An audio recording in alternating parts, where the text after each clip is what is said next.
আসসালামু আলাইকুম ওয়া রাহমাতুল্লাহি ওয়া বারাকাতুহু। সম্মানিত দিনী বোনেরা, আপনারা সকলে কেমন আছেন? আশা করি আল্লাহ সুবহানাহু ওয়া তাআলার রহমতে আপনারা সকলেই ভালো আছেন। আমিও ভালো আছি আলহামদুলিল্লাহ। আমাদের সমাজে একটি কথা, রমাদান মাসের একটি কথা প্রচলিত আছে যে রমাদান মাসের প্রথম 10 দিন রহমতের, দ্বিতীয় 10 দিন মাগফিরাতের এবং তৃতীয় 10 দিন নাজাতের। এই কথাটা কতটুকু সঠিক, আমরা যে এটা জানি, এটা কতটুকু সঠিক সেটা আমরা এখন জানবো ইনশাআল্লাহ।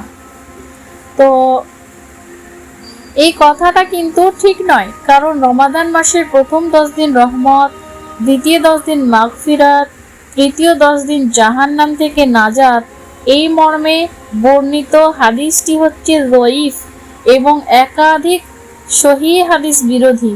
যেমন রাসূল সাল্লাল্লাহু আলাইহি সাল্লাম বলেন, রমাদান মাস আসলে রমাদানের রহমতের দরজা খুলে দেওয়া হয়।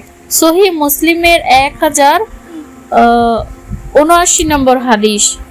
এবং অন্য আরেকটি হাদিসে রাসূল সাল্লাল্লাহু আলাইহি সাল্লাম বলেছেন, রমাদানের প্রথম রাত থেকেই একজন আহ্বানকারী বলতে থাকেন, কল্যাণকামী অগ্রসর হও, অকল্যাণকামী পিছু হটো।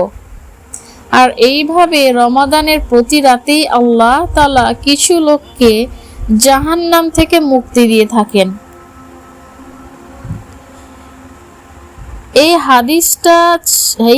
এই হাদিস দুটি ছাড়া অন্যান্য ফজিলত সংক্রান্ত হাদিসেও রমাদান মাসকে এইভাবে ভাগ করা হয়নি। সুতরাং পুরো রমাদানই হচ্ছে রহমত, মাগফিরাত ও জাহান্নাম থেকে মুক্তির মাস।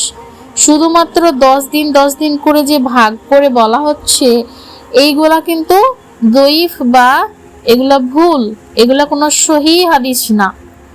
অতএব আমরা এই ধরনের হাদিস মানুষের সঙ্গে শেয়ার করা থেকে বিরত থাকবো এবং যেটা সত্য জানবো, সত্য হাদিসগুলা আমরা শেয়ার করব ইনশাআল্লাহ।